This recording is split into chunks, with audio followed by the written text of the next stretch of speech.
जय जगन्नाथ मु मानसी मिश्र आपण को स्वागत करुछि उपेन्द्र किशोर दास को द्वारा रचित मल्लजनहर चतुर्दश अध्याय को। संज घंटा बाजिबार अनेक परिस्थितिर नाथनना घर को फेरिले। पिंडारे खाइबा को ठा करदेली। खाई बसी से कहले आज भारी मजा हैला। सकाळे जेतेबेले गाँ जाक अच्युति को खोजी खोजी ता घरे जाई पहुंचली बाहर ठिया होई से कहा संगे कथाबार्ता होउथला। मते देखि घर भितर जाई लुचि गला। जेते डाकी डाकी आउ कोन बाहर को आसे घरे तांकर कहिले से नाहांती जोठी कहिले नाहांती मु तबे कहिली हौ ठीक अछि मु थाना को जाउची ता नारे एतला दबाकू। सेठू मुसाटी परी घरु बाहरी आसिला। आगे तो मुह को जहा आसिला परस्ते सधी देई गली। तापरे कहिली फेर जदि तुम घर द्वार मुह माडू तेबे आउ तते घर को फेरिबा को हबो नाही। से कोन कहिला कहिबा आउ कोन आज जाउची कुआडे जमीदार पाखरे फेराद दबाकू मो नारे। आश्चर्य होई पचारली सतरे कहले हाँ जाऊ से मोर भय नाई कथा कौन लुचिबो जमीदार तो पुणी बुझी सुझी विचार करिवे। मने कली मोरी स्वामी तो जमीदार तांकर जहा बुझामणा से कथा मते भल करी जणा अछि। जमीदार बोली समाज एमानक हातरे जो असीम क्षमता देइछि लोकंक ऊपर शासन करबाकू केते जण तार सद्व्यवहार करंती। शासन नाम जो अत्याचार अविचार जो महापातक एमाने आखि बुझी प्रतिदिन करी जाउचंती से खबर किए रखे। जमीदार खुशी उपरे न्यायर बाट गढ़ा हुए। इंद्रिय लालसा पाखरे गरीबर सर्वस्व सतीर सतीत्व हजार हजार प्रतिदिन बलि दिया हुए अथच समाज से कथा बेस आखि बुझी चलाई निये। एई तो शासन एई तो समाज हाय रे लोके पुणी कौ सुविचार आशा रखती यहाँ पाखरे। फगुणर फगुपुरा गधुड़ी आकाश दिहरे तार जरी धड़िया बौद्ध खंडे जोड़ी रंग हो जाउथला जेपरी तारी रंगरे। थका बणभूई पाखे धाड़ी बंधा गछ डाले डाले कअँल पतर रसनी फूल खंजा हेउतिला। बसंत बर आसवा लगी सेई नुआ पत्र महकरे उच्चाट होई गोटाए हलदी बसंत घन गुंथा बाउस बुदार नहका अंधार कसटी उपरे कंचा सुनार गार टाणी टाणी एडाळु सेडाळ उड़ी बुलुथला। बाड़ीपटे ठिया होई केते बेलु एकाधनरे चाहिथिले पत्र कअँल महोत्सव आड़े मन होउथाए दौड़ी जाई बण अरमा भितरे जाई सोई पड़िबाकू। आंब गछ डाଳରେ सुंदर गळा रेशमी पत्रर कुंढे तळी आनी घर बाहर सबु टंगेई दबाकू। किंतु ए निहाती सुलभ स्वाधीनता टक्यक भी मोर आज नाही। एठिकी आसिला दिनु दिने सुधा बाहर को भरसी गोड़ काढ़ी पारि नाही लाजरे। मते के काले देखिबो कोन पचारिबो काले मो कथा नहीं गाँ भितर जे भारी गोटाए गलमाल लगी गलानी। घर भितर बसी से कथा मु भल करी अनुभव करि पारुछि। गाँ गोटाकर समस्त जेपरी मोरी विरुद्ध तत्पर मो विषय नहीं अत्यधिक आग्रहान्वित। बाहर कहार पाटे सुबिले घर भितर मु लाजरे सरी जाउछि जेपरी केड़े बड़ महापातकरे पापी मु समस्तक आगे। अथच ए नाथनना गोटाए प्रचंड झंझा परि स्वाधीन भाव में बुलुचंती समस्त संकोच समस्त द्विधा जोर करी बाटरू एड़ाई देई। बड़ विचित्र लगे या कथा जेतेबेले भावे। केतेबेले सईता आसिला मते बाट पाखरे देखी कथा न कही पिंडारे जाई गुम मारी बसिला। पचारली कुआडे जाइथिलु केतेबेले जे से विरक्तपूर्ण स्वर रे कहिला मरिबाकू। पाखकू जाई आश्चर्य होई पचारली कोउठी कहना मरिबाकू परा कहिली संज बेले मते आ मरिबाकू जागा मिलिला नाही जाइथिली गाँ भितरकू भागवत गोसाई को पाखे मुंडिया मारिबाकू। आग्रह रे पचारली काहेकी कोन हैला की हब आउ कौन खाई पी मुह पड़ा बामुण गुड़ांकर तो आउ किछि काम नाही। भागवत टुंगी कौन गात चुली निशाप होउची कुआडे सेई जो अच्युत अवधान चोर बोली मु जानिची हाथ बुलेई सेठी कहूची। एतिकी कही से तुनी होई गला। अच्युत ना सुनी छाती भितर मोर कौन गोटाए खसी पड़िला। आशंकार पूर्ण होई पचारली कौन कहूची कौन आउ तते सेगुडाक कहिबी बुढ़ी।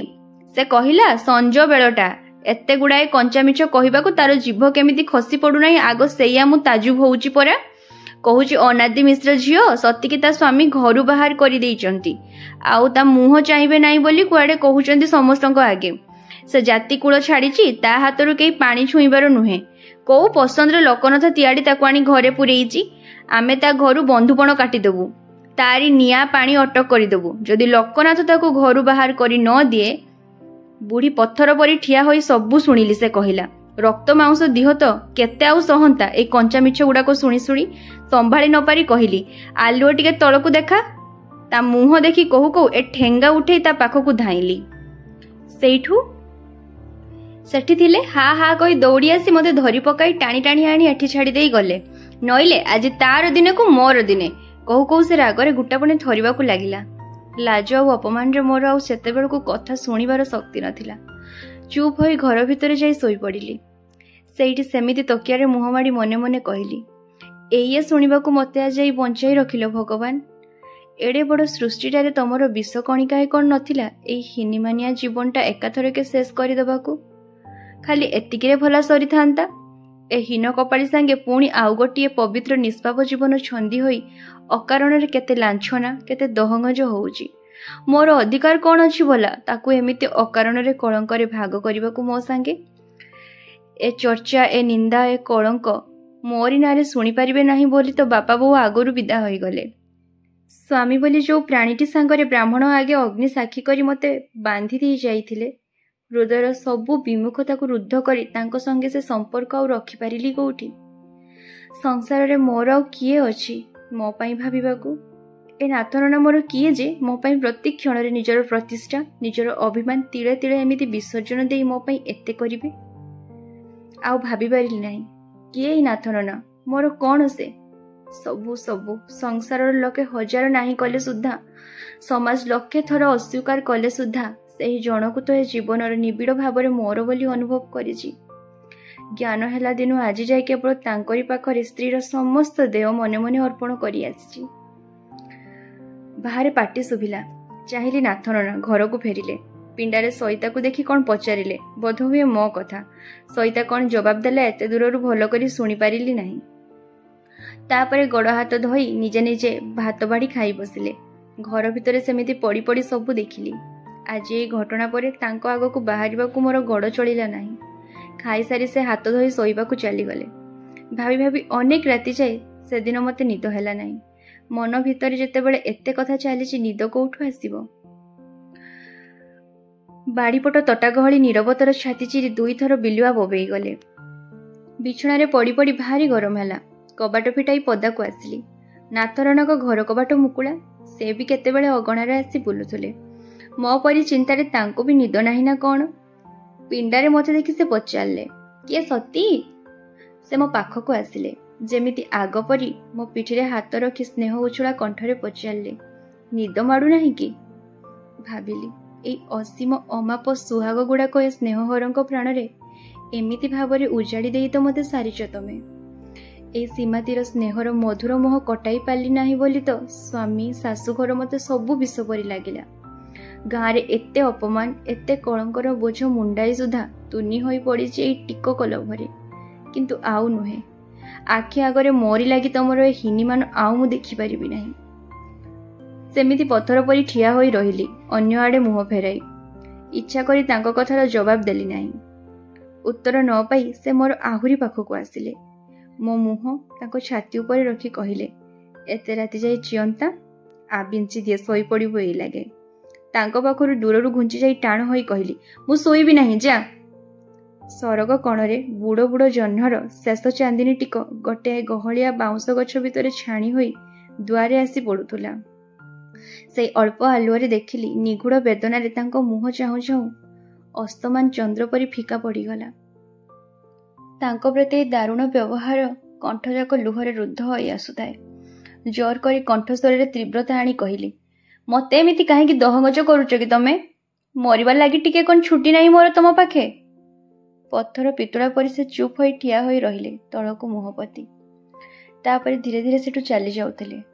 ଆଉ ପାରିଲି ନାହିଁ। ମଣିଷ ଜନ୍ମ ପାଇଛି, କେତେ ଆଉ ସହନ୍ତି? ଦୌଡ଼ି ଯାଇ ତାଙ୍କ ଛାତି ଉପରେ ମୁହଁ ରଖି ଝରଝର ହୋଇ କାନ୍ଦି ପକାଇଲି। ସେ ମୋତେ ଛୋଟ ପିଲାଟି ପରି କଳ କରି ନେଇ ବିଛଣାରେ ଶୁଆଇ ଦେଲେ। ପିନ୍ଧା କାନିରେ ତାଙ୍କର ମୋ ଆଖିରୁ ଲୁହ ପୋଛି ଦେଇ ଖୁବ୍ ଧୀରେ ଧୀରେ ତାଙ୍କ ମୁହଁକୁ ମୋ ମୁହଁ ଉପରେ ରଖି କହିଲେ, କାନ୍ଦୁଛୁ କାହିଁକି? ଛି, ସୁନାଟା ପରା। ଏଇ କଥାରେ ଏମିତି ଅଧୈର୍ଯ୍ୟ ହେଲେ ଚଳିବ? ତୁ କାନ୍ଦ ନା, ଖାଲି ଛାତି ଦମ୍ଭ କରି ଦେଖ କ'ଣ ହେଉଛି। ତାଙ୍କ ଦିହ ମୋ ଦେହରେ ଜଡ଼ି ଯାଇଥିଲା ଏକାଥରକେ।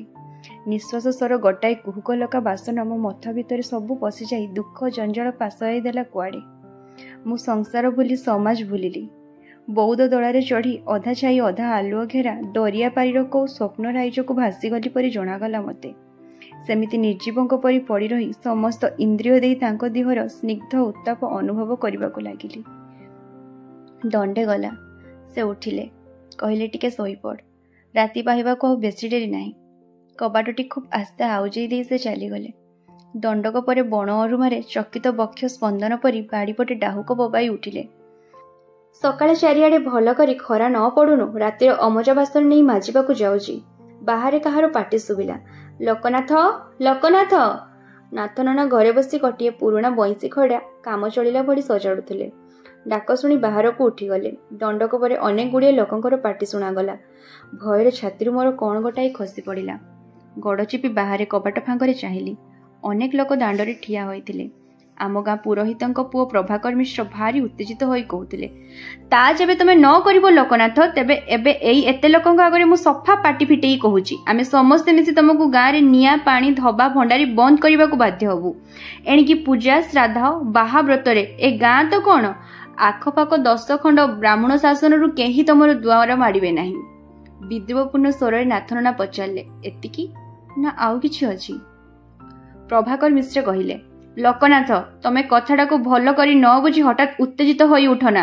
କାଲି ସେହିପରି ପଦେ କଥାରେ ଏଡ଼େ ବଡ଼ ବ୍ରାହ୍ମଣ ସମସ୍ୟା ଭିତରୁ ରାଗ କରି ଉଠି ଆସିଲ। ତେବେ ସେଥିଲାଗି ମଧ୍ୟ ଆମେ ତୁମ ଉପରେ ଦୋଷାରୋପ କରୁନାହୁଁ, ବୁଝିଲ? ତାପରେ ଟିକେ ରହି ଟିକେ ଗଳ ଖଙ୍କାର ମାରି କହିଲେ, ଅନାଦି ମିଶ୍ରଙ୍କର ଝିଅ ତମର କିଏ? ତା ପାଇଁ ତୁମେ କାହିଁକି ବୃଥାରେ ଆମ ସଙ୍ଗେ ବିରୋଧ ଉପସ୍ଥିତ କରୁଛ? ଭାଇ ଭାଇ ଭିତରେ ମିଥ୍ୟାରେ ଅଶାନ୍ତି ବଢ଼ାଉଛ? ଛାଡ଼, ସେ ଯାହା ବିଚାର ହେବାର କଥା ତ ହେଇଗଲାଣି। ବର୍ତ୍ତମାନ ତୁମେ ତାକୁ ଘରୁ ବାହାର କରିଦିଅ। ବ୍ରାହ୍ମଣ ସମାଜ ପାଖରେ କ୍ଷମା ମାଗି ଟିକିଏ ପଞ୍ଚଗବ୍ୟ କରିଦିଅ। ବାସ୍ ଅଡ଼ୁଆ ଛିଡ଼ି ଯାଉ। ତାର ସ୍ୱାମୀ ଯେତେବେଳେ ତାକୁ ତ୍ୟାଗ କରିଛନ୍ତି, ବର୍ତ୍ତମାନ ସେ କୋଳତ୍ୟାଗିନୀ ବୋଲି ଧରିବାକୁ ପଡ଼ୁଛି। କୋଳତ୍ୟାଗିନୀ ଅର୍ଥରେ?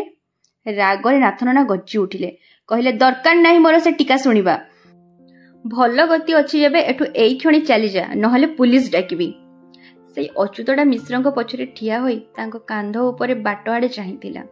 ନାଥ ନନାଙ୍କ ପାଟି ଶୁଣି ହଠାତ୍ ଭୀଷଣ ଭାବରେ ଚମକି ପଡ଼ି ମୁହଁ ଟାଣିନେଲା। ପ୍ରଭାକର ମିଶ୍ର ବି ଚମକି ପଡ଼ିଲେ, କିନ୍ତୁ ରାଗରେ ସେ ଦୁର୍ବଳତାକୁ ଘୋଡ଼ାଇବାକୁ ଚେଷ୍ଟା କଲେ। ନାଥ ନନା ବାଧା ଦେଇ କହିଲେ, ଜୀବନ ଚୌକିଆ ଡାକିବି। ସେତିକିବେଳେ ଅଚ୍ୟୁତି ପଛରୁ ବାହାରି ପଡ଼ି କହିଲା, ଆସ ହେ ମିଶ୍ରେ ଆପଣେ, ସେ ତାଙ୍କ ରଖିତା ଟିକେ ନେଇ ସୁଖରେ ଥାଆନ୍ତୁ, ଆମର କି ଦରକାର ଅଛି ସେଥିରେ ବାଧା ସାଧିବା। ପ୍ରଭାକର ମିଶ୍ରେ ଆଉ କ'ଣ କହିଥାନ୍ତେ। ଅଚ୍ୟୁତି ତାଙ୍କୁ ଟାଣି ଟାଣି ନେଇ ସେଠୁ ଚାଲିଗଲା। ଗଲାବେଳେ ମିଶ୍ରେ ପଇତା ଛୁଇଁ ଶପଥ କରିଗଲେ, ମୁଁ ଯେବେ ବ୍ରାହ୍ମଣ ସନ୍ତାନ ହୋଇଥାଏ ତେବେ ଏହାର ପ୍ରତିକାର କରିବି। ବୁଦ୍ଧି ଜ୍ଞାନ ସବୁ କୁଆଡ଼େ ହଜି ଯାଇଥିଲା ମୋର ଏ କଥା ଶୁଣି। ସେତେବେଳେ ଯାଇ କେମିତି ଯେ ଏ ଗୋଡ଼ ଦୁଇଟା ମୋର ସିଧା ହୋଇ ରହିଥିଲା, ସେଇ କଥା ଭାବି ଆଶ୍ଚର୍ଯ୍ୟ ଲାଗେ। ନାଥ ନନା ଘର ପିଣ୍ଡାରେ ଗୋଡ଼ ଦେଲା ମାତ୍ରେ ଦୌଡ଼ି ଯାଇ ତାଙ୍କ ଦୁଇ ପାଦ ଭିତରେ ମୁହଁ ରଖି ଝରଝର ହୋଇ କାନ୍ଦି ପକାଇଲି। କହିଲି, ନା ନା, ମୋ ପାଇଁ କାହିଁକି ତମେ ଏ ବିପଦକୁ ଡାକି ଆଣିବ? ତମେ ମୋତେ ଘରୁ ବାହାର କରିଦିଅ, ଅଡ଼ୁଆ ଛିଡ଼ି ଯାଉ। ଯା ତାଙ୍କୁ ଡାକ। ନାଥ ନନା ଦୁଇ ହାତରେ ମୋତେ ଉଠାଇ ଆଖିରୁ ଲୁହ ପୋଛିଦେଲେ।